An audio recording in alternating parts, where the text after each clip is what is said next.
Suddenly thunder rolled, lightnings leapt upward, and the mountains quaked. Suddenly thunder rolled, lightnings leapt upward, and the mountains quaked.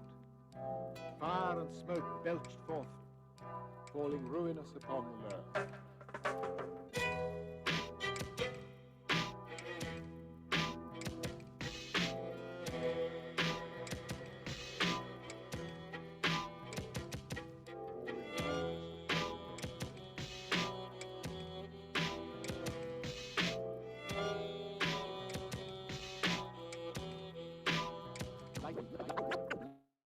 Leapt upward.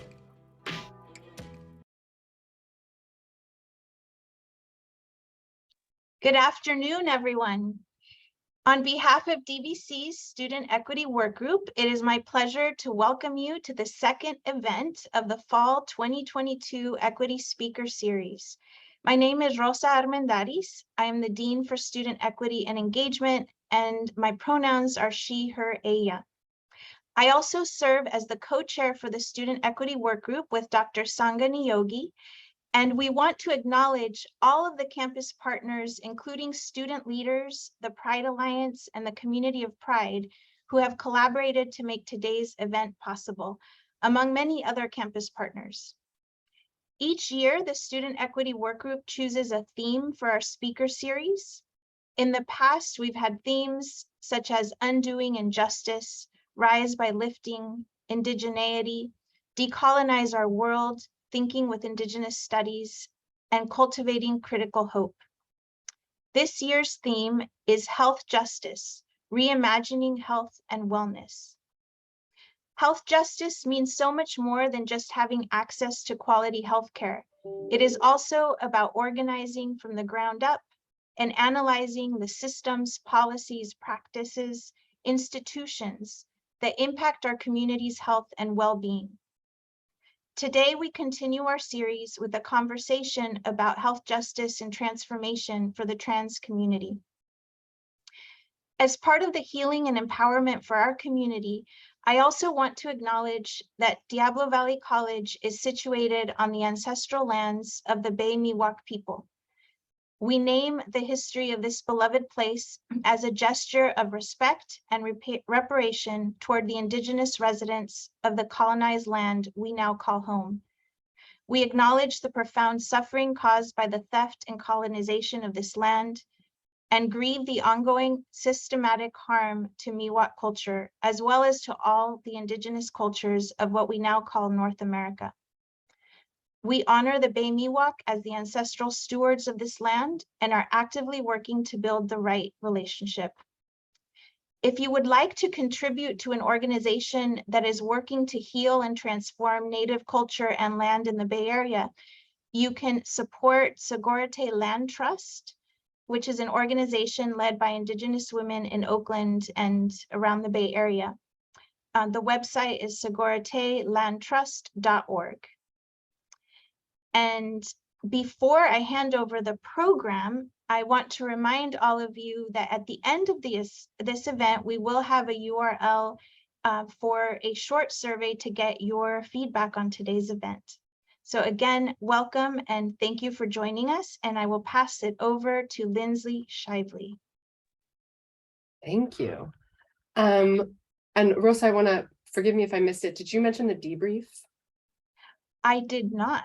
So if you want to talk about that, that would be great. And I think we also have it at the end in a slide that Christina can share, but note it now. Great. Okay, I will note it. I don't have the details, but there will be a slide later. So hi, my name is Lindsay.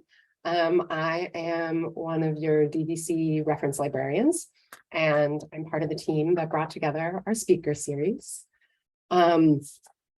I wanted to just start by welcoming everybody here. Thanks for joining us on our, virtual Zoom campus.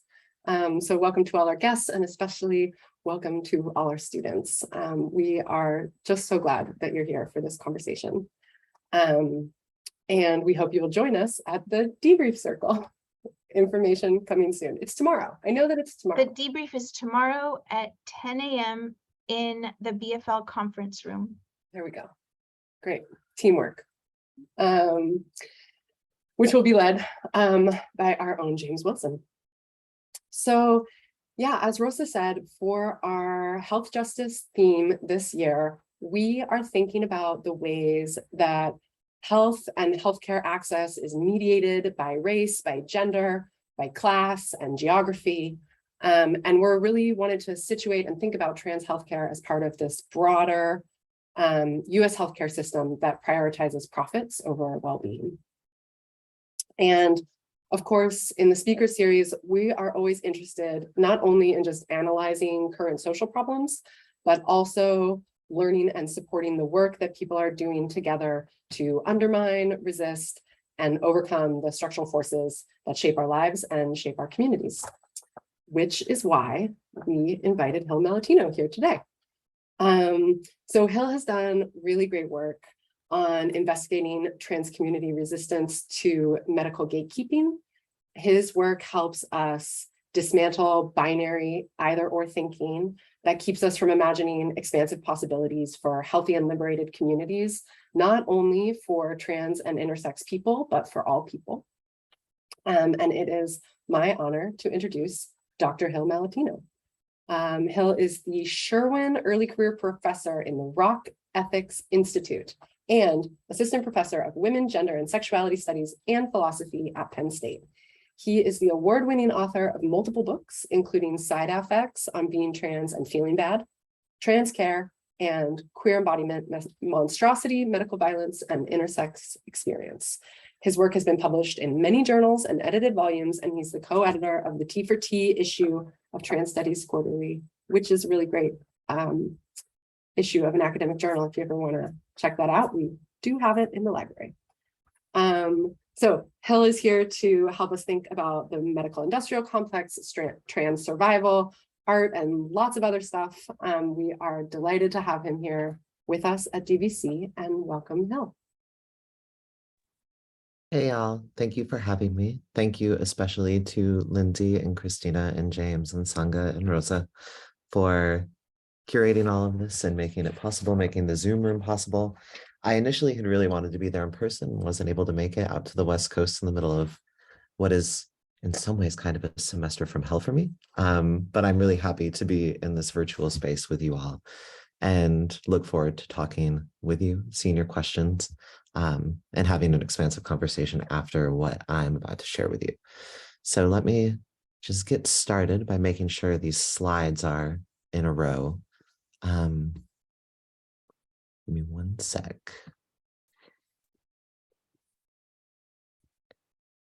Can you all see that? Sure can't. Okay, hold on. Let me do this again. Thank you, Lindsay. You're welcome. All right. Let me try this again. So do I have share screen? And oh, I do. Okay. Sorry. Bear with me. Good. Perfect. All right. How about now? Yeah. Okay, great. Perfect. And are you getting the actual show or No, we're getting the presenter desktop? view. Okay. Yeah. So what you're realizing now, maybe implicitly, is that I don't often work from slides in a virtual context if I can help it. But I am today. So I think. here we go. Yeah. Oh, no, we can still see your speaker notes. Weird. Okay. Who's good at this? Christina. Wait, what Here we about go. We this? did it. We're here. I finally figured it out. Okay.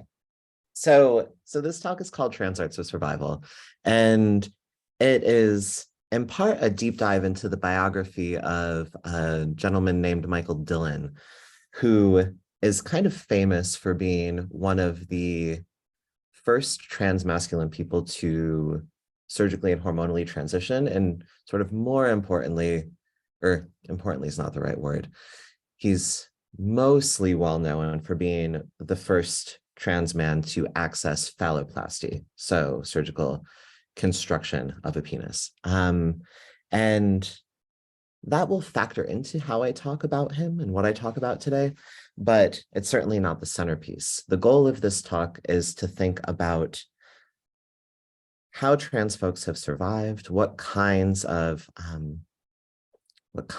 collectivity and communality trans people have elaborated with one another that have enabled resistance to policies of medical gatekeeping that have really severely stratified life chances for trans folks. And also, I'm just more interested these days in thinking about something other than the medical industrial complex and something other than trans medicine and what needs to be done to reform trans medicine. So I've become really interested in community archives and in just the big question of what has made trans lives possible over the course of many decades, where access to surgical and hormonal transition has been really, really difficult for, honestly, I think the vast majority of trans people. So the talk is grounded in an exploration of that question. And I wanted to talk a little bit first about why I chose the word arts and why I chose the word survival in the title. So with arts, when we think about arts, we think about questions of building and making and craft, right? There's this emphasis on skill, technique, craft, and then the habits that enable craft, skill, and technique to become honed. So I wanted to think about what trans people have done with one another that has enabled survival, right? And I wanted to think about that specifically as an art, as something that takes a lot of work, as something that is a skill that is developed over time, a long period of time. And also importantly, that one gets better at with time. And I chose the word arts also because of its resonance with this concept that comes from the French philosopher Michel Foucault. He talked about both what he referred to as an ars erotica and also what he called scientia sexualis. So just a little bit about those two terms. He argued in a book of his called The History of Sexuality, it was the first volume of 3, that in the late 1800s and early 1900s, there was this growing emphasis on what he called sexual speciation. And what he meant by that was growing medico-scientific elaboration that was concerned with what made people have the kinds of sexual orientations, proclivities, and identities that they came to have. And he was, for many reasons, which we might explore during the Q&A, not a fan, to put it pretty bluntly, of the growing sort of medicalization of sexual type. And he became really invested in trying to understand what an erotic arts or an arts erotica had offered by way of thinking about sexuality and identity, that this emphasis on sort of pathologizing sexual variance or sexual deviance didn't. And for Foucault to elaborate that, he sort of famously looked back at Greco-Roman male sexual cultures. That's not at all what I'm concerned with. But one of his central arguments had to do with the fact that historically, initiation into sexuality, and maybe by extension into this thing we came to call gender, happened through structures of mentorship and within communities of practice. It wasn't a matter of claiming an identity that had its roots in medico-scientific understandings of sexual type. And only in the late 18 and early 1900s in the West, in Eurocentric cultures, did that emphasis on the sort of scientific understanding of sexuality really begin to flourish. And he was critical of that. And instead, sort of over the course of his career, became more and more interested in what he thought of as sort of practices of ars erotica or erotic arts as a counterpoint or an antidote to the pathologization of sexual identity. So that's part of why I chose the word arts. And the other bit that I've already sort of gestured at, but I want to say a little bit more explicitly about, is this idea that arts are only ever cultivated through structures of mentorship and in communities of practice, right? No one can hone an art on their own. It always involves other people. It always involves a sort of initiation and series of mentoring relationships. And therefore, it's always collective, it's always communal, it's always more than individual. So I'm trying to think about transness and trans identities as always fundamentally a collective phenomenon, not just something one person is, but something that is enabled through broader communities of practice. And importantly, right, trans and maybe proto-trans folks that have come historically before the contemporary moment in which one finds themselves. So that's a bit about why arts. And as far as survival goes, I wanted to focus on survival instead of maybe some other words that seem happier, like flourishing or thriving or thrival or joy. And that's not just because I'm a sort of like negative or skeptical person, although you could probably make the argument that I am, but because I think that when we're thinking about trans existence in a real broad sense, questions of survival are still incredibly paramount in our present moment in the US. Many of you are probably very familiar with these waves of trans antagonistic legislation that reliably crop up around every election, both presidential elections and then smaller elections. We see that happening in many states in the US right now, and those pieces of trans antagonistic legislation that are proposed and sometimes successfully passed overwhelmingly target trans youth, but not exclusively. And they also lay the groundwork for a broader revocation of hard-won rights that trans folks have in the US. So survival is important to continue talking about because of that. Also because of the ongoing reality of precarity that many, many trans folks encounter. So even though transition is sort of discontinuously legal if you are above the age of 16 or 18, depending on what state you are in, it is not necessarily easy to access. And whether or not one is able to access surgical hormonal transition doesn't necessarily dictate whether one is able to ameliorate conditions of poverty that they might live in. It certainly might be helpful, but it's not like a magic bullet that guarantees a rise out of poverty or precarious living conditions. So I wanted to mention that at the outset. That's part of why I'm focused on survival. And also, and this is not, I won't dwell on this over the course of the talk, but high rates of suicidality, right, amongst trans folks persist.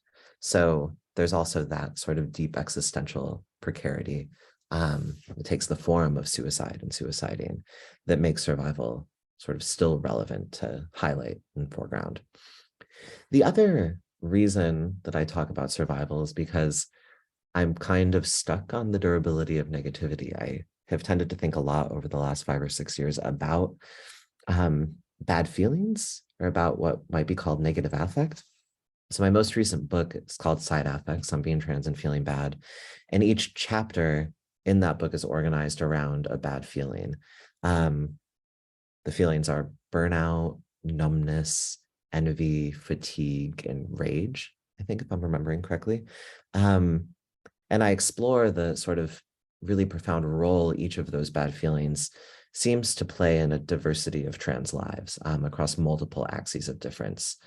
So I think about these bad feelings as forming a kind of affective commons, as something that a lot of trans folks share, even though they might have very, very different identities from one another that are cross-cut by differences in race and ethnicity, disability, sexuality, etc. So that's all why survival. So hopefully you have a slightly deeper sense of why this talk is called what it is. I look at some archival material, and most in depth, I look at archival material associated with Michael Dillon's life, and also work being produced by an Australian artist named Spence Messai, who is producing abstract glassworks based on Michael Dillon's life. So I'll talk a lot about that in a moment. But this turn to trans archives, to these archival traces of trans past, is animated by what a scholar named Marika Safour calls vital nostalgia.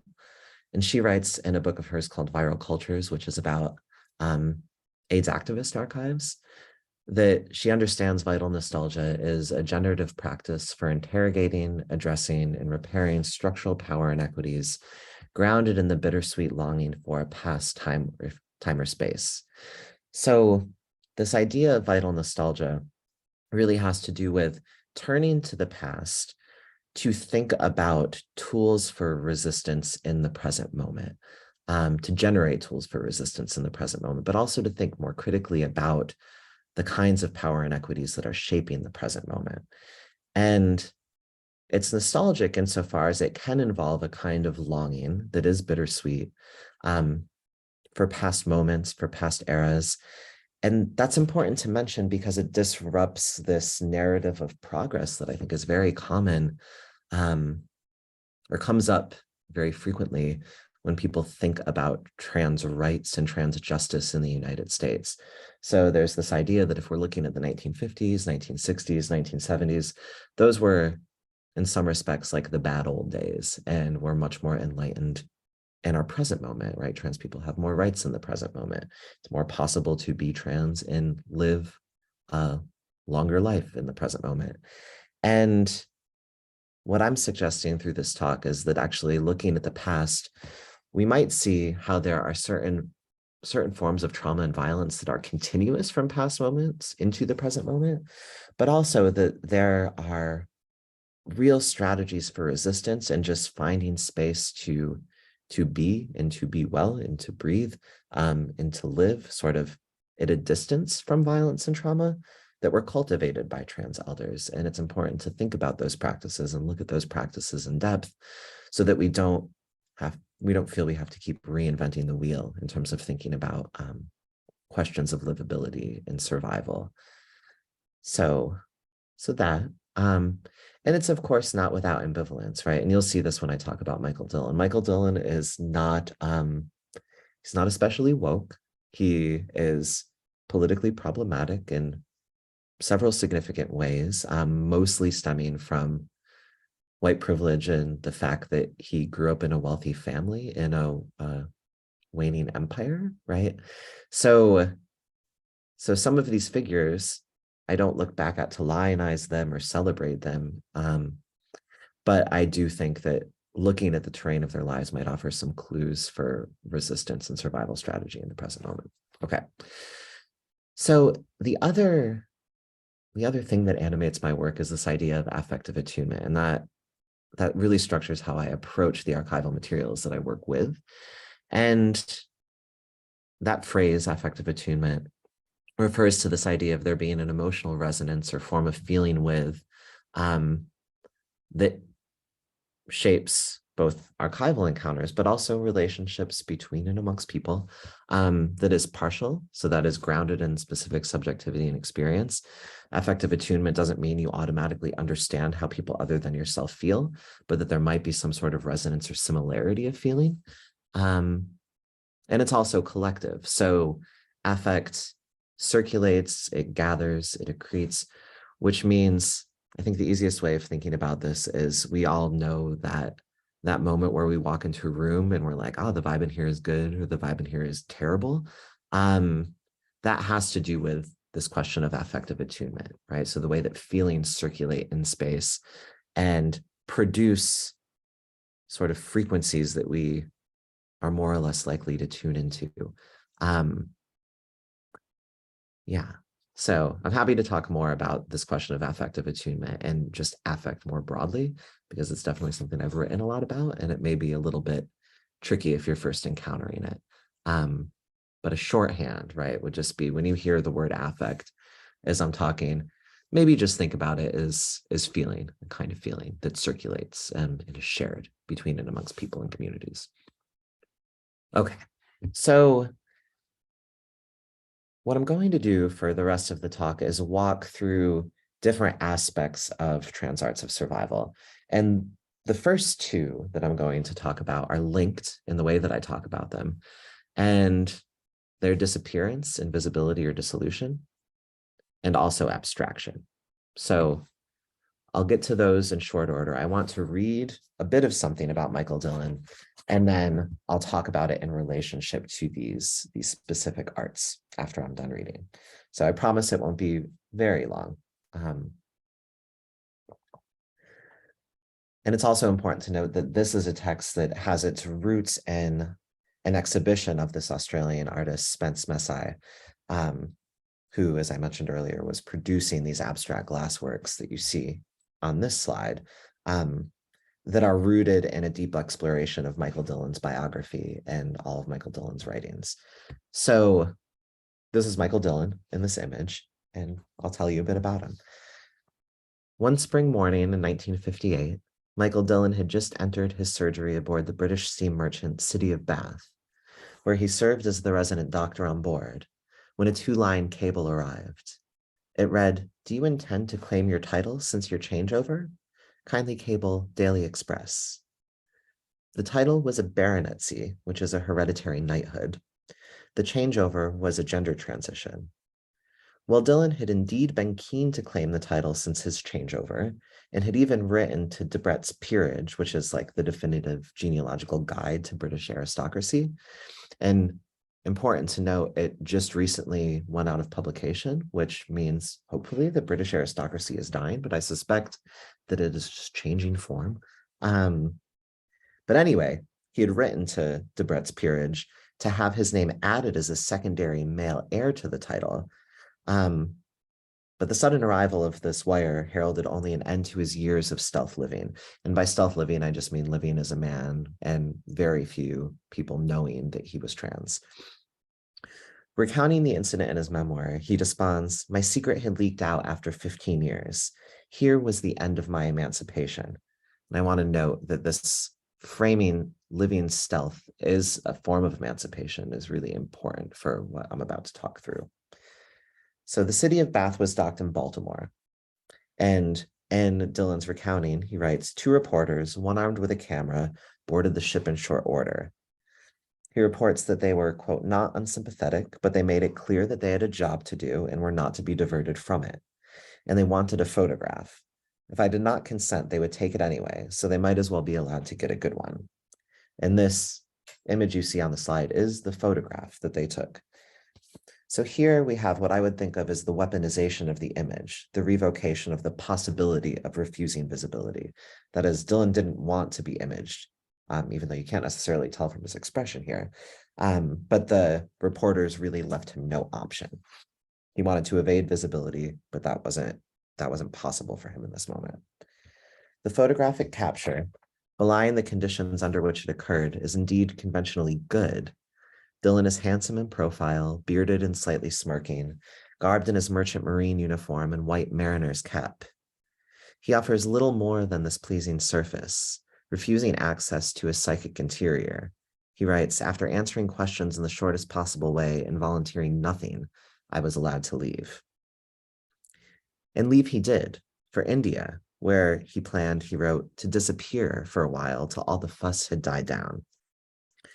This is such a trope, this disappearance to the East, a long-standing colonial practice of falling off the supposed map of Western civilization, absconding to once or presently colonized territories to forget the self, reinvent the self, evacuate the self of self, and become something otherwise. That such a journey appealed to Dylan, an erudite Oxford man, having attended Oxford's Women's College, a physician and traveler of the globe aboard the ships of the Merchant Marine, is no surprise. He was primed for such a migration, having spent the prior few years studying the work and methods of mystic philosopher George Gurdjieff, who was himself a student and synthesizer of monastic, ascetic Eastern somatic spiritual practices. Under the influence of Gurdjieff's work, he had penned and self-published a slim volume of poetry that he titled Poems of Truth in 1957. And when I talked with Spence Messai about Dylan's move to India, which presaged the flood of mostly white beatniks and hippies to the East for the purposes of self-discovery, self-dissolution, and self-transformation just a few years later, Spence said, it's like he's always a few years ahead of the counterculture. He makes these big moves and then just finds himself on the other side of them, alone.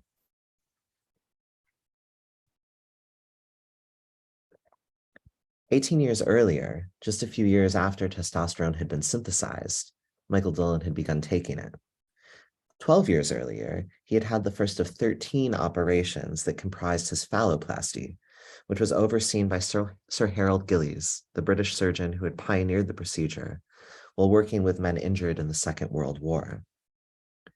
11 years earlier, on the heels of this surgery, he had published a book entitled Self, A Study in Ethics and Endocrinology, an examination of the complexities of endocrinology vis-a-vis questions of subjectivity, sexuality, and sex embodiment.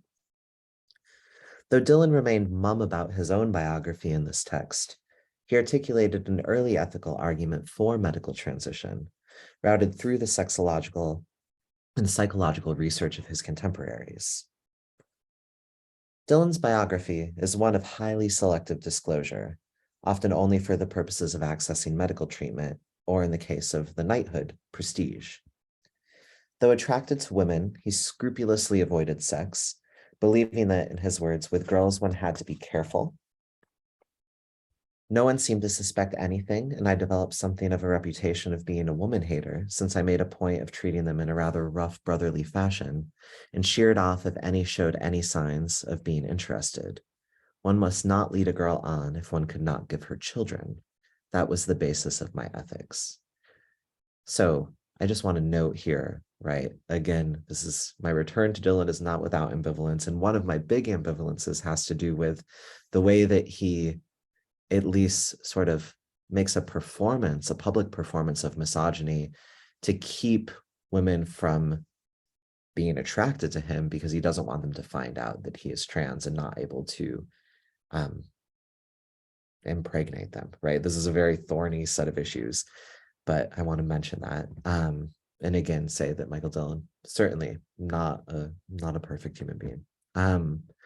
Michael Dillon had a great unrequited love, fighter pilot and race car driver Roberta Cowell, a woman who sought him out after reading Self, who he assisted in accessing orchiectomy, who, like Dillon, framed her transition as a corrective to a very likely invented intersex condition.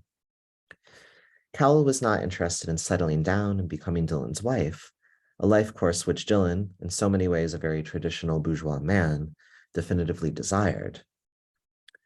Both desired and lived lives that weren't overcoded by the fact of being trans. Indeed, neither understood or referred to themselves as such. Both resisted the terms of their interpolation and recognition such a term seemed predicated upon. Looking at their stories now, I feel a palpable relief. They document lives that contained a transition, not lives that were trans. When Cowell later sold her life story, Dylan was nowhere present. When Dylan penned his memoir, Cowell was similarly left out. As to why, only speculation is possible. Was the presence of more than one transitioning person too much for the presumed readership to handle? Would it ruin the spectacle and fascination of the supposed anomaly of this trans individual or these trans individuals? Was broaching the topic of intimacy, sex, or romance between transitioning folks too scandalous for media at that time? Or was the mutual omission a grace, a justice, a means of sheltering each other from the brutal floodlight of visibility, of granting and respecting privacy in a culture so increasingly keen to rob trans people of it? Spurned and prickly, safeish behind his performed misogynist scrim, he organized his intimate life around homosocial contacts, bike touring throughout Europe with his longtime friend G, long visits with a series of male mentors, idle hours with fellow seamen. Mostly, he spent long hours alone, writing, reading, exploring his often shifting environment via bicycle or motorbike. Estranged from the routines of conventional intimacy and domesticity, he developed what, in a rather worn turn of phrase, one might call a rich interior life. There are many shades of stealth, many genres of being found out, many ways to be seen wrongly, many strategies to wrest some control over how one is seen. By the time he decided to become a monk, he was deeply familiar with routine renunciation and found joy in a certain ascetic rigor, often eschewing comfort for discipline and austerity. He writes of his long bicycle sojourns, of cutting a bed in a paddock of high soft grass that he thought was better than any posh hotel, of the restorative peace he finds in routine labor. He was also no stranger to metaphysics, having long been preoccupied with the meaning of life, which he always referred to in caps. As a child, he describes finding the bourgeois domestic lives of his aunties useless to the absurd, a judgment which then prompted the following series of interrogatives from him, right? He wrote, "What is the purpose of life? What are we here for?" And very soon it became specifically, "What is the purpose of my life?" And shortly afterwards, I was contemplating the problem of what one had done to justify one's existence if one was on the point of death, end quote. There are many ways to disappear and many ways to get free. Dylan's existential itinerary was marked by a tension between a rigorous commitment to self-improvement and a fascination with esoteric strategies of self-dissolution. These obsessions enabled him to sidestep the immediate problem of the transmasculine body. Whether one loses themselves in work or in the cosmos, one is still, for a time, lost. Or perhaps that's the wrong way to consider this. Maybe the body was always a tertiary consideration for Dylan, something he had to modify, but not the raison d'etre, not the explanatory principle for the rest of his life. It was a vessel with which he moved through the world, the way the bodies are, but one from which he wanted to pare away the signifiers that most troubled those possibilities for movement. His story is perambulatory, circuitous. He's always transporting himself or being transported, constantly in movement. But it's impossible to deny the fact that much of this movement is either spurred or circumscribed by the revelation of his transness or the threat thereof. He relocates often, he is ambivalent about visiting past sites and acquaintances, and finally he disappears, that is, brings the material of his body to a monastery, imagined by him as beyond the reach of Western news media and its invasive jockeying for sensational narrative.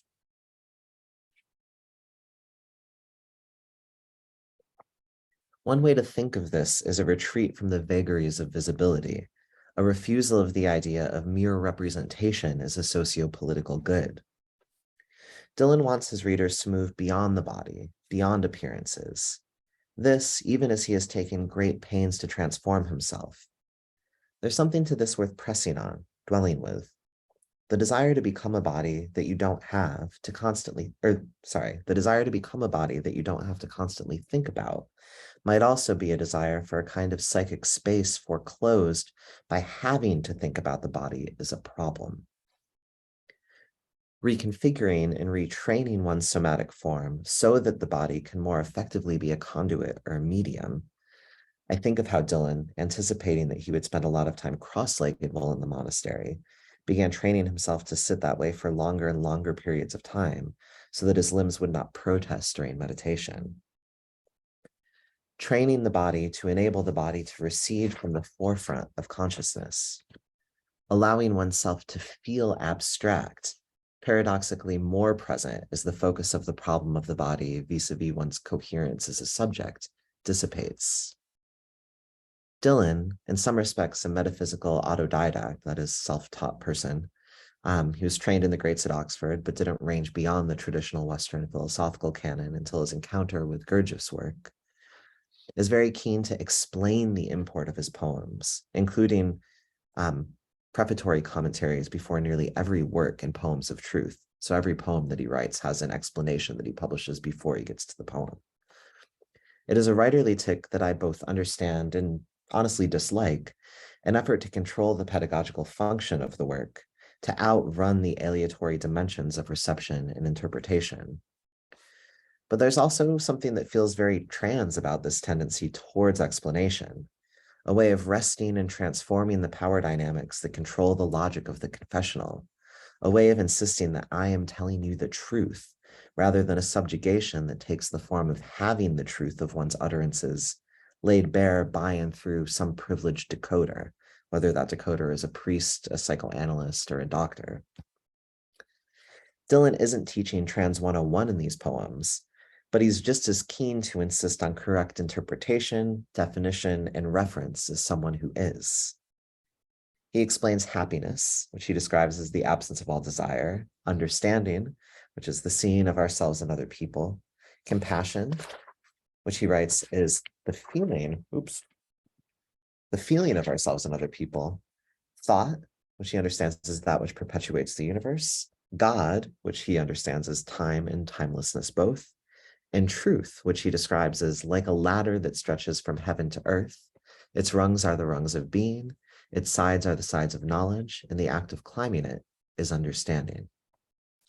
He's keen that the reader grasps at the close of this slim volume of poems the importance of moving towards universal spiritual truths, though, he writes, materialism smothers them with her grossness. So his insistence on the singular definition, on the capital letter concepts of things like thought and truth and being and knowledge, on the poem is a kind of key that unlocks truth, right? That is, that reading these poems will unveil these sort of universal truths to one.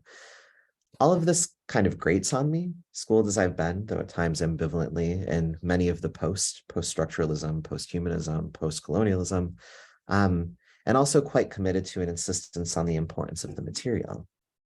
But I'm also reminded of another castigation of the material that comes from the past, that of Herculin Barbon, and the memoir they composed before suiciding at the close of the 19th century, after having been discovered to have an intersex condition and coercively legally reassigned as male.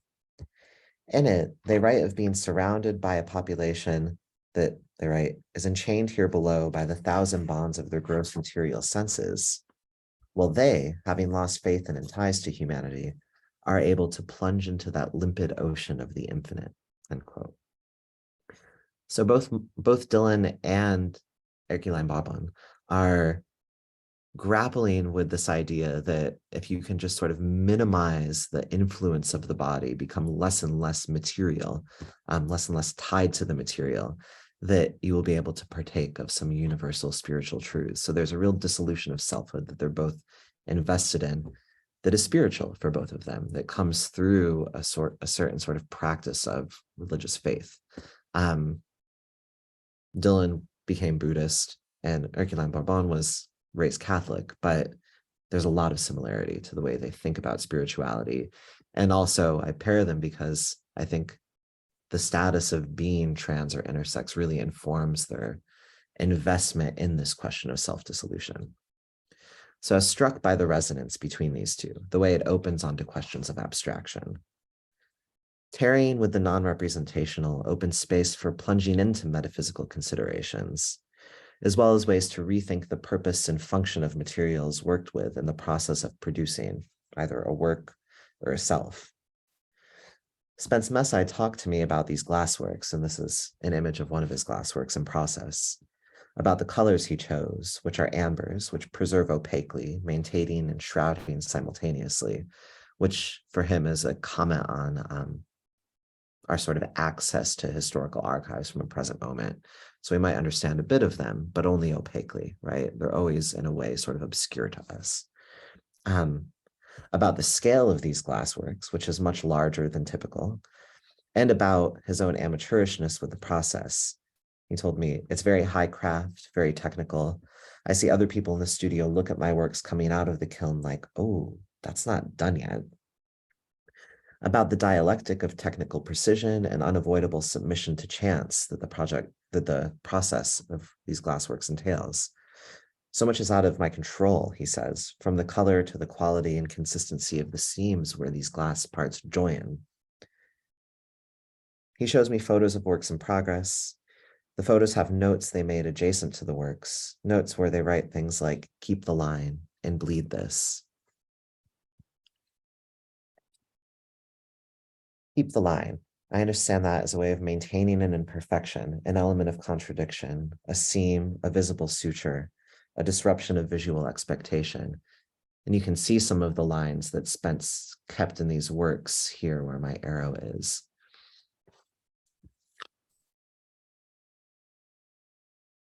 Oop. Sorry, pardon me. Let me find my page again. All right. So keep the line, maintain an imperfection, an element of contradiction, a seam, a visible suture, a disruption of visual expectation. Bleed this, let this part mix, excessive, promiscuous, becoming otherwise. I asked Spence what he finds interesting about Michael Dillon.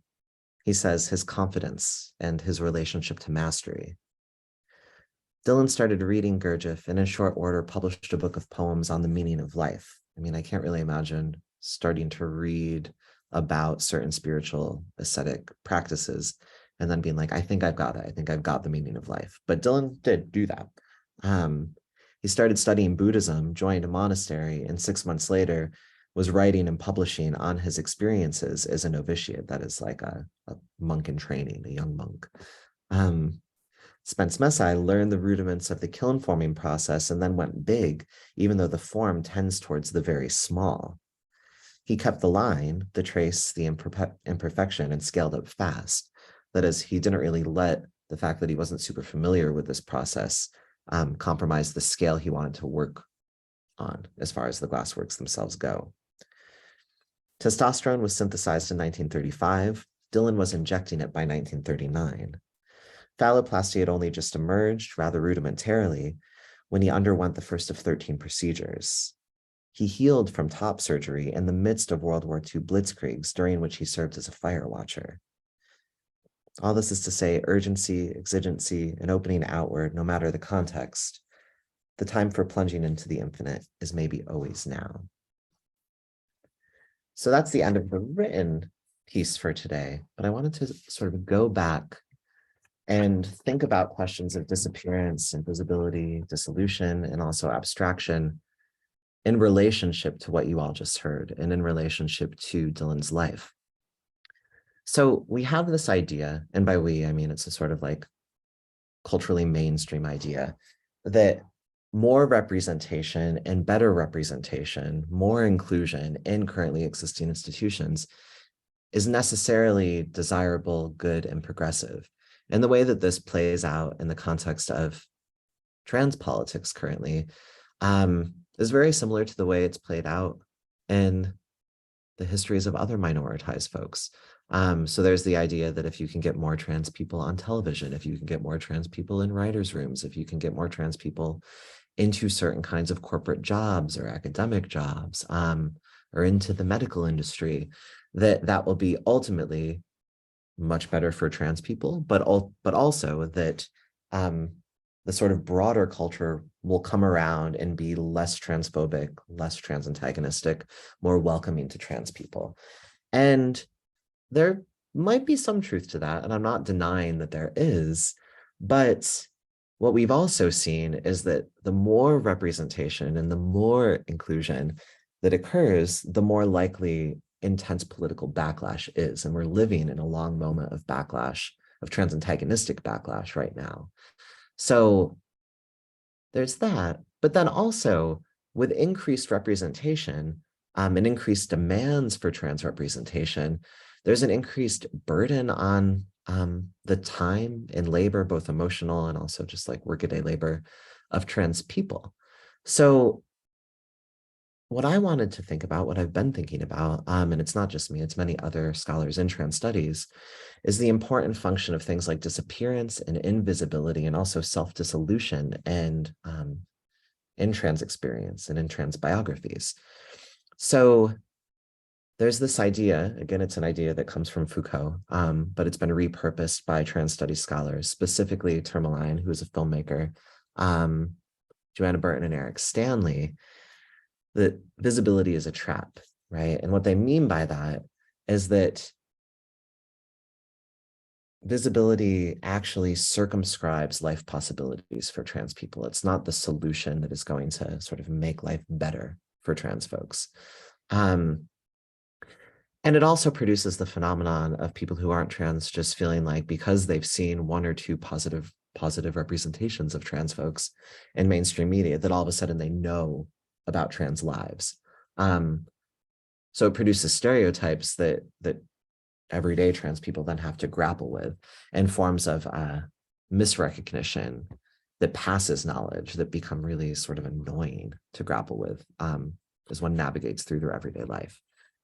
So in writing about this idea that visibility is a trap, that trans visibility is a trap, Tourmaline, Stanley, and Burton, right? In addition to doors that are always already traps, there are trap doors, those clever contraptions that are not entrances or exits, but secret passageways that take you someplace else, often someplace as yet unknown. So part of what they're saying here is we think of visibility, increased representation, increased inclusion as opening multiple doors for trans people, right? Allowing them to enter into spaces that they had historically been barred from. But that often once one enters through those doors, one finds themselves in a pretty dire situation and having to grapple with really just new forms, novel forms of trans antagonism and discrimination. But there are also trapdoors, right? And these are not doors into already existing rooms of, institutional power, but instead secret passageways that allow people to sort of go somewhere else, to become otherwise. And there's a way in which thinking about Michael Dillon being discovered, right, being found out as trans, and then having that reported on by mainstream news media in multiple countries, really sensationalistically, in this moment in the late 1950s, produces a sort of seeking after a trapdoor that would allow him to go someplace where he could be unknown, where he could be relatively invisible. And of course, it's problematic that he traveled, the place he came up with was India, and he traveled there to become a monk as a white bourgeois British man. And I'm happy to talk more about that in the Q&A. But there is this sort of tendency, right, from this early moment of somebody being made a trans spectacle in mainstream news media to not desire more visibility, right, in that context, but to just want to evade visibility altogether. And that's a through line that I think we see, right, we see in Dillon's time, but we also see in our contemporary moment, where one of the sort of popular memes that circulates amongst trans people has to do with wishing not to be perceived, right? And I mentioned this knowing that National Coming Out Day was yesterday. That was probably a day where a lot of trans and queer folks would have just rather not been perceived, rather than to have to broadcast their story and make themselves publicly vulnerable. So that vulnerability and that spectacle always comes at a cost. And I think Dillon's story kind of lets us think through that a little bit. But also as part of this, I think there's a current spate of artists that are, of trans artists that are working through abstraction, right? That are using abstract methods. So they're not seeking to represent actually existing trans people, but get at some sort of emotional or affective truth of trans lives via methods of artistic abstraction. And I understand the sort of trans-artistic turn to abstraction is in part about evading anxiety induced by mainstream economies of representation, right? So when we see trans folks represented in the mainstream, one of the reactions that many trans folks have is like, do I look like them? How could I ever possibly look like them? I think when we're looking at trans celebrities, right, this often comes up. What forms of privilege would I need to have access to enable being, to enable approximating that kind of representation? So there's that. But also, the more that a mainstream public looks at trans folks, the more that a mainstream public is sort of keyed into how to read transness in their everyday lives. So that is, it's much more likely that trans people, as they move about the world, are going to be surveilled and targeted, because there's a kind of like coaching that happens through representation that teaches people what trans folks look like and what to look for to identify people as trans. So there's a lot of anxiety that I think some trans people feel when they see trans people represented in mainstream media, but also an embrace of abstract methods, right, of art making allows one to step to the side of selfhood and language, if momentarily, right? So to think about maybe what transness feels like without having to immediately represent it with words, and without having to think about it in relationship to questions of subjectivity and like looming questions of whether or not one is trans and what does it mean to be trans? Am I the right kind of trans person? Am I authentically trans? All of that. And so it offers a reprieve from cis crises of knowing and naming. There's a lot of anxiety that that I think some trans folks encounter when put in situations where non-trans people really want to know who they are, how they identify, what pronouns they use, whether those pronouns are stable, how long they've known they were trans, etc. So abstract methods of representation, or anti-representational methods rather, allow trans viewers and trans artists to sort of evade those questions and anxieties momentarily. And I think that's part of why some trans artists are currently working in abstract ways. And Spence Messai, who I've talked about, is one of those. So yeah, these are a couple details from Spence's work. And one of the things that I really love about his work and the way I think it touches on questions of transness and also trans representation without actually representing trans people is that he does this thing where he keeps imperfections in his work, he keeps sutures, he keeps breaks and lines. And there's a way in which I see this, and it's very reminiscent of scars that folks might have from different trans-related surgeries. So there's a sort of nod, right, especially in the second image, to scarification and imperfect healing from trans-related surgeries. And trans folks viewing it, right, if you've had any transition-related surgery, you might see that line and be like, oh, that reminds me of a scar that I have. But that would be very opaque maybe to some other viewers. So yeah, there's that. And I'm going to leave, I'm just checking time. We're almost at the hour, so I should wrap up soon. I'll move through these last few slides quickly. So these are some of the other arts of survival. I argue in other work that skepticism is really, really integral to trans survival. And by skepticism, I just mean a refusal to readily trust institutions and those who speak and act on their behalf. We see this especially with skepticism around doctors that offer transition-related surgeries. In trans archives, there's a lot of medical mistrust and a lot of vetting of medical practitioners to make sure that they have good outcomes, but also make sure that they're not just trying to make a buck off of trans people who were historically often just paying high fees out of pocket for transition-related medical procedures. And you also see trans skepticism in some of what I've been talking about, this sort of retraction of belief and investment in the lure of inclusion and representation. And also skepticism is an underpinning of this thing we call trans studies, right? Which is necessarily critical. It's born and sort of rooted in trans skepticism. And I also understand skepticism as a prelude for becoming ungovernable, for cultivating an ecstatic vitality that builds a collective revolt beyond the reign of pragmatism and its armored logics. And that's from Eric Stanley's recent book, Atmospheres of Violence. So I know I'm moving really quickly. We can talk more about that in a second. I also think rage, I've written and theorized rage is an important art of trans survival. I understand it as a critical resource, as an orienting affect that repels and attracts, as a deterrent, but also a mode of self-preservation. So one thing that you can do if you want people to leave you the fuck alone is visibly demonstrate rage, because that shows folks that you're prickly and sort of not to be messed with. But the other thing it does is act as a kind of semaphore for people who experience the same kind of rage in response to a given situation. So yeah, I also think it's important to note that the way that rage is experienced and the way that rage is received is deeply stratified by race. So anger, transformative anger in the form of rage, is often misinterpreted as illogical, unreasonable, irrational, or mad or insane, and punished in ways that disproportionately impact poor folks, femme folks, Black and brown folks, and folks with disabilities.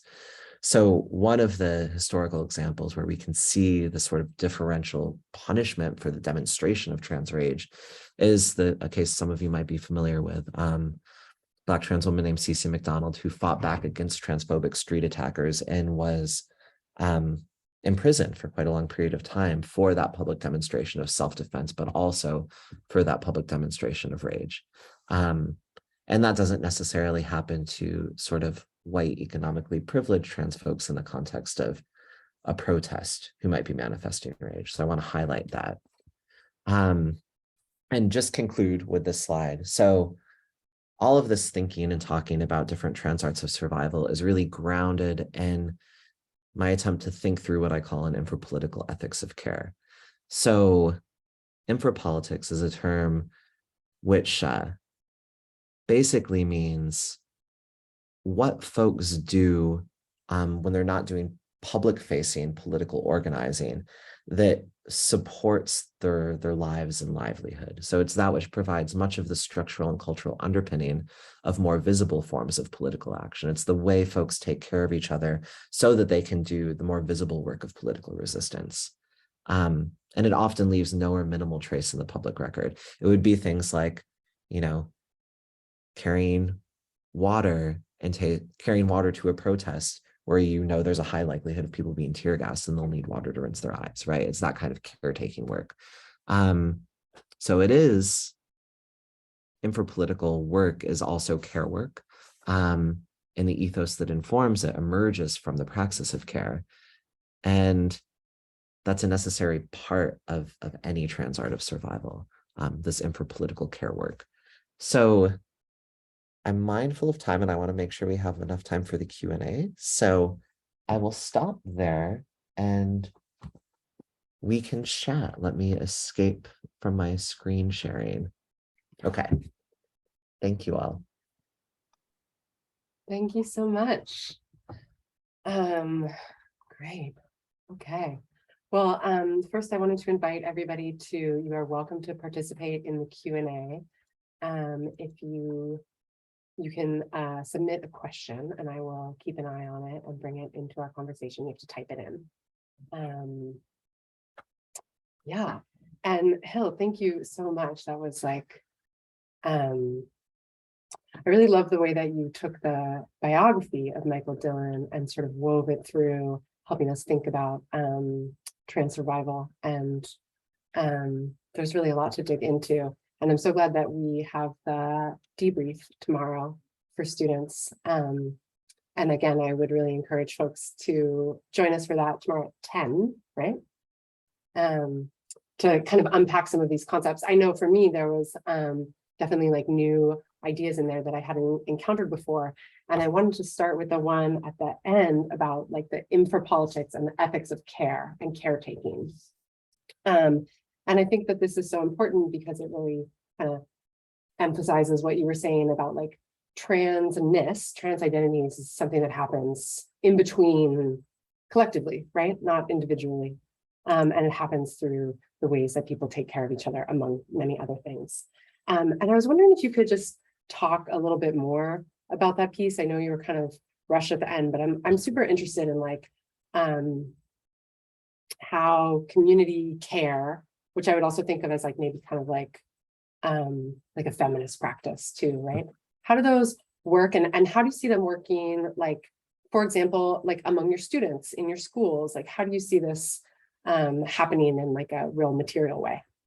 Yeah, that's a great question. And thank you for the invitation to talk more about that last slide, because I was like, I've got 1 minute. Oh God. Not even, I was already way over time. So yeah. Thinking about care practice as it circulates in trans communities, there's so many examples, and lots of folks have written about some of these examples. So the phenomenon of crowdsourcing to raise money for certain surgical procedures is one sort of obvious example. So that's not immediately, like, you don't think about crowdsourcing money to pay for surgery as a form of political resistance necessarily, right? It's not protest-oriented activity. And it doesn't have anything really to do with like mainstream politics, right? There's no candidate, there's no ballot box, whatever. But this question of emphasis on infrapolitics allows us to think about how something like crowdsourcing funds for surgery actually enables trans political resistance that is sort of more visible as a kind of resistance. So just by increasing the likelihood of survival and thriving for particular trans subjects, but also there's a real sort of, what do I want to say? I think enabling each other's ongoing survival is a form of political resistance in itself in an intensely trans-antagonistic climate. And in terms of the way it circulates with students, I mean, one thing that I see over and over again is that, so I'm at a big university, I'm at like Penn State, which I think has 18 campuses, maybe 19. And at the one I'm on, there are 50,000 students. So it is massive. And we have trans-affirming services from therapy to any medical procedure that are available, but it's really hard to figure out how to access them, right? And we have things like lawyers that will work with students on name changes, that sort of thing. But there's no place to go and say, hey, I'm thinking of transitioning. Can you help me? Here's what to do, right? There's no one person that does that. So students are often just coaching one another through navigating this like Byzantine bureaucracy that offers supposedly trans-affirming care, but it's very unclear how one goes about accessing it. So students demystify that for one another. I also think that just informally, right? I teach classes in sort of gender and sexuality studies. I've been doing that for years. And one of the main functions of the way I understand the classroom is providing a sort of space that is not straight dominant and not necessarily cis dominant for students to hang out and talk. There's other work that goes on in the classroom, right? But I think that understanding the classroom is an infrapolitical space and is a space where certain kinds of care can circulate amongst multiply marginalized students is really imperative, right? It's one of the few spaces where queer and trans students get to really contact one another in a university that's this large, right? Where their likelihood of bumping into each other in other spaces is pretty minimal. So yeah, those are just a couple of examples. Yeah, That's really helpful. If I can jump in, Lindsay, and I think we do have a question from one of our participants, but I wanted to mention, and I appreciate the examples you just gave us, Hil, because I was thinking similar around the idea of care and what that means for us as practitioners at a community college. And a lot of what you said resonated with the speaker we had last year in our Cultivating Critical Hope series, Dean Spade, who talked about mutual aid. And it really shifted the way we think, for me, about protest and about action. And it's really about taking care of each other in that system and taking water to a protest, for example.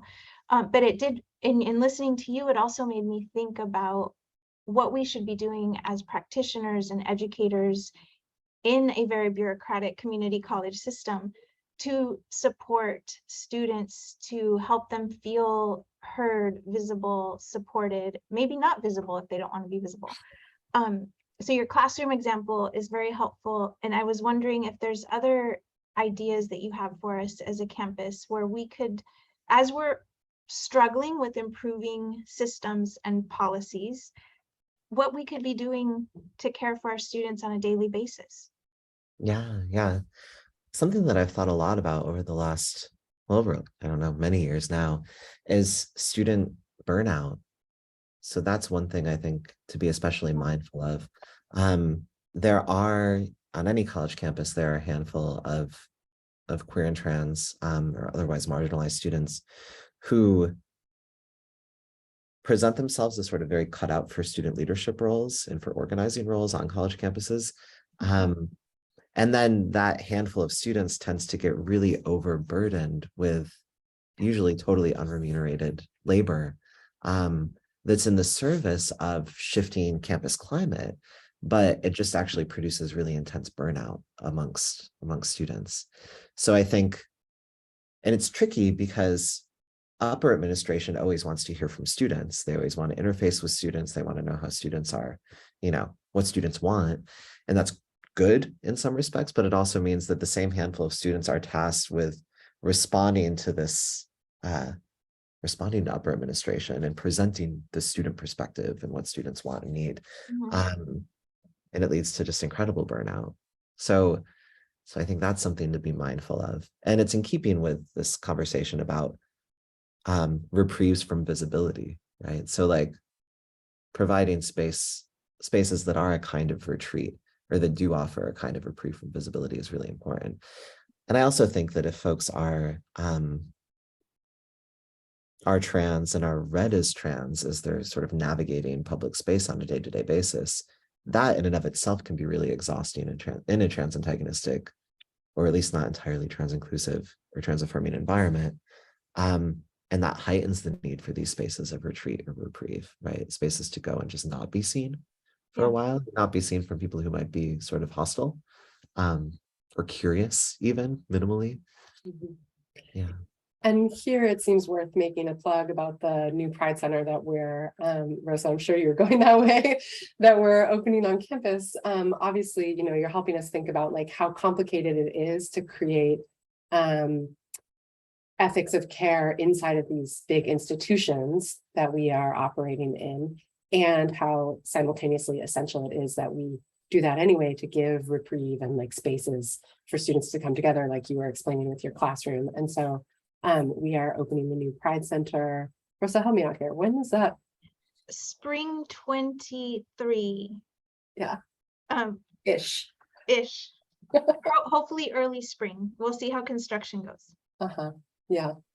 But and then on the other side of that, right, like the limits of what we can do as an institution, actually what we're trying to do is create spaces for students to come together, right, and support one another. And I think that's one of the things that I was getting from your talk is like, it's not necessarily the institutions that can like fix it through diversity and representation, right? But what we can do is create spaces for folks to come together and like do their own work together. Yeah. And that's so, I don't know what the landscape, I mean, obviously you're in a very different geographic and political area than I am in central Pennsylvania. But I think just with the disappearance of other kinds of queer and trans spaces and the increasing sort of difficulty of keeping the few that exist open, is more and more imperative, right? Actually having infrastructure that supports gathering and connection. Yeah, like this. Like here. There's two questions in the Q&A I wanted to pull up. The first one is asking about whether this discussion is going to be available later. And I just want to say, yes, we always record our equity speaker series and they will be posted to our website. And the second question says, thank you for sharing these concepts. I wanted to ask how to represent minorities and trans experience in an acceptable way, since representation can allow for unwanted perspectives and stereotypes. Yeah, I have no neat answer to that, right? Like, I think that the best we can do is proliferate representation and also not hold representation to some litmus test of whether it's good or bad, right? I mean, I think that good representation often produces really sort of one-dimensional characters that are hard to identify with. So I think having complex and messy representation rather than good representation is better, right? And I also think that if you're interested in doing the work of representing, right? So if you're working in sort of cultural spaces where representation is important, whether that's in media, whether that's in political organizing, I think it's, yeah, just in keeping with what I just said, important to make space for messiness and vulnerability in that representation, and to sort of evade or maybe speak against this idea that representation has to, how do I want to put it? That, I guess what I want to say is I think it's important to unburden representation, right? So there's this idea in terms of trans visibility, trans representation, because there's so little of it, that every time there is another instance of trans visibility or trans representation, it's going to be scrutinized, but also it's going to be understood as sort of standing in for a huge swath of the population. And that's not good. So I guess I'm raising cautions rather than saying this is how you do it right. I think, being mindful of that is one way into doing it better.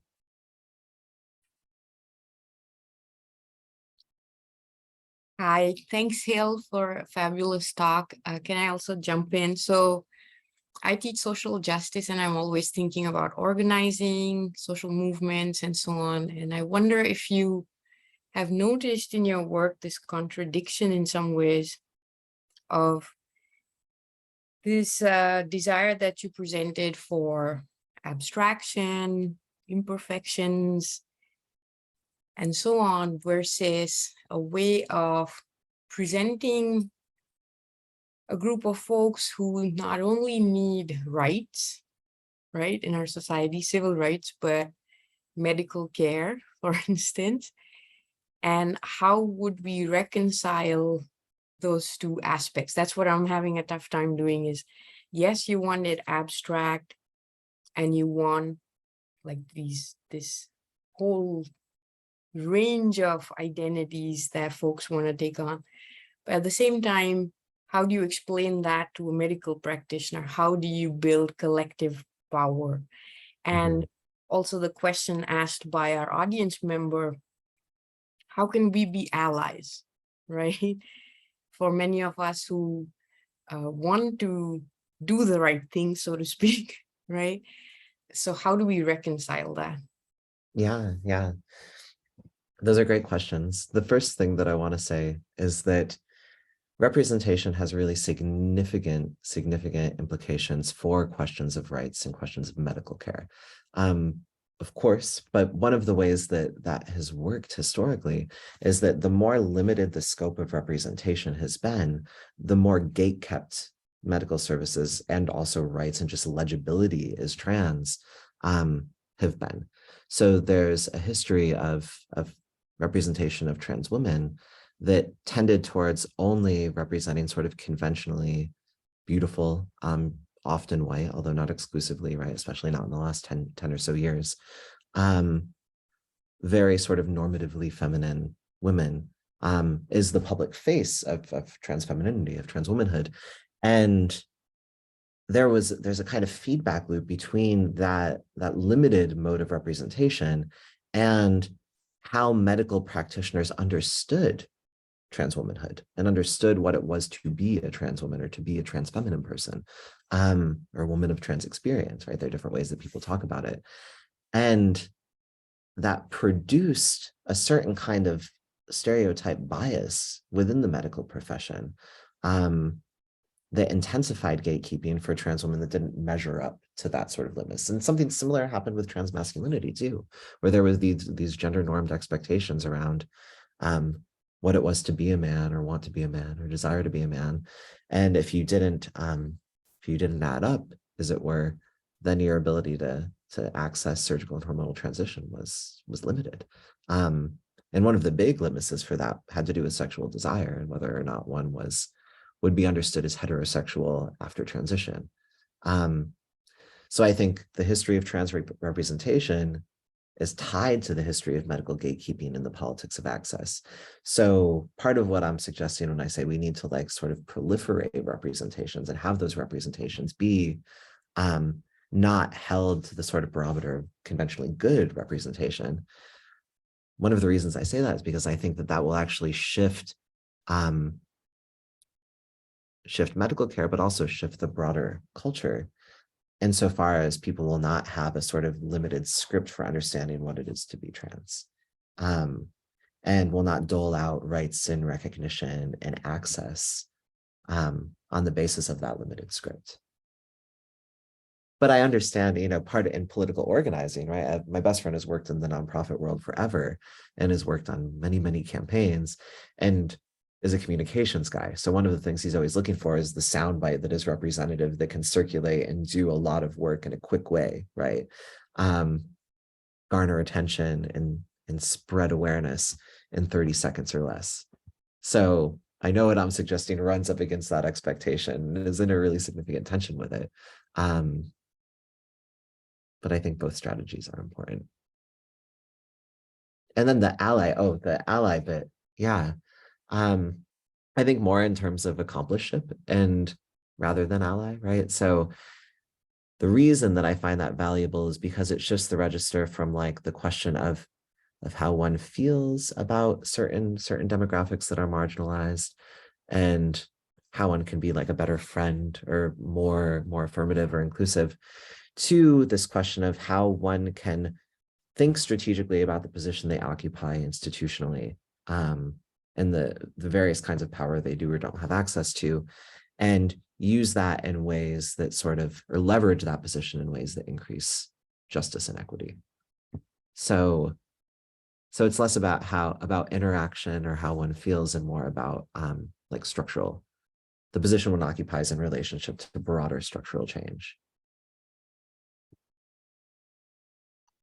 And that's abstract, right? There are probably lots of very specific ways to talk about how that works. But that's what I'll say for now, given our limited time. Cool. I have a question that has come in over text message, so I'm going to read it to you. It says, I'd love to hear more about the visibility piece. It's confusing to figure this out as a trans person. Gender is so much about representation, at least in part. We want to be perceived certain ways by others, but simultaneously not want to be a token or a target or to have to constantly explain ourselves. How can trans folks navigate this? And how can cis folks navigate this as allies? Yeah. I mean, the visibility piece is tricky, which is part of why I think I spent so much time talking and thinking about it and thinking about the intricacies of it. Because obviously, like an either or maybe not obviously, and this is part of why it's tricky, but an either or approach, either being like, yay, visibility, yay, like evasion, yay, finding places of retreat, that's limited if that's the only way that these problems of visibility are addressed. But also just thinking that visibility is in and of itself a political good is limited too. So for me, I guess I'm thinking about modulations of visibility. And I think it's really important for folks to be sort of in tune with themselves. This is going to sound a little woo, but like energetically or affectively, and think about when visibility is a feasible strategy and when it actually comes at a real psychic and emotional cost to somebody's health and well-being. So that is to say, sometimes it's easier to be visible, and sometimes it's easier to be in public spaces and to be publicly trans. And sometimes it feels close to impossible. And I think it's real important to not force it. If you don't feel like being on stage, if you don't feel like leaving the house, if you don't feel like going into a meeting with university administrators to say, this is how trans students feel, to give yourself the space to do that, because that's super important for well-being. And visibility shouldn't come at the cost of that. So, yeah. Cool. Thank you. We've got one more question from the Q&A, and then we are gonna wrap up. Raheen is asking, I'm wondering how one might be able to visibly express rage and similar emotions, like you mentioned, within a context of that being perceived as a trans person reacting directly in response to oppression, with or without a sense of validity tied to it. Yeah. I mean, I think questions of collectivity and amplification are really crucial there. So it's important, and it's also just important in terms of safety to have people with you, right? And people that have your back if you are experiencing rage and if you are also like visibly displaying rage. It's risky no matter what, and it's made more risky depending on what the intricacies of one's identity are, right? So if one is Black or brown, femme, disabled, et cetera, right, it becomes riskier to display that rage. But that means it's more important to have sort of collective uptake and defense, and to think about the amplification of rage is not an individual phenomenon, but a collective phenomenon, which is all to say, like, find your people and make sure that they're around you, right? When you feel like the demonstration of transformative anger is an important strategy or something really imperative for you to do. I love to end it there on the idea of finding your people as being like key to the art of trans survival and also just survival in general. And, you know, something when we think about health justice and like health as collective, and that we are not just individual bodies walking through the world, but like we exist with one another. And finding our people is the way that we keep each other safe and we keep each other well. So Hil, thank you so very much. Thank you. I'm going to pass it to Rosa to wrap up. Sure. Thank you. Thank you, Lindsay. And thank you, Hil, for engaging us in this discussion, even though it is a little awkward on webinars sometimes, but in line with thinking about our people, I think this Equity Speaker Series has really become part of our community and a great place for us to share in all sorts of topics, and then to follow up with students after, also to continue the conversation. So we're grateful for that today. And to wrap up, we not only want to thank you, but we also want to thank some of the folks that have helped to put things together today, including our marketing team and our very own tech expert, Christina Gomez, who is behind the scenes, always making sure everything runs beautifully, whether we're in person or on a webinar. So thank you to both. And then I think we have a few slides that Christina is going to project at this moment too. Thank you. The few wrap-ups. If you can take a moment, participants, to give us some feedback about our event today, you can type in the URL or use the QR code. It's a very short survey. It should not take you more than 1 minute. We'd love to hear from you and your experience. And then we also have a few other highlights. As was noted at the beginning, we have a debrief circle tomorrow, Thursday, October 13th, from 10 to 11 a.m. in the BFL Community Conference Room, hosted by our very own students from Community of Pride and leaders from the Pride Alliance. So if you want to come continue that conversation, we'll be in person, so it'll feel a little different, and we can continue that conversation together. And then lastly, our next speaker series is Sneha Ayagari, who will be speaking about climate and clean energy and social justice in that area. So November 9th, 1 p.m., mark your calendars. This event will be both webinar format and in the Diablo room in person. So if you prefer to come in person, if all goes well, we'll be there. And hopefully we can see more of you in person. And I think that wraps it up. Thank you, everyone. This has been a wonderful hour and a half almost. See you soon.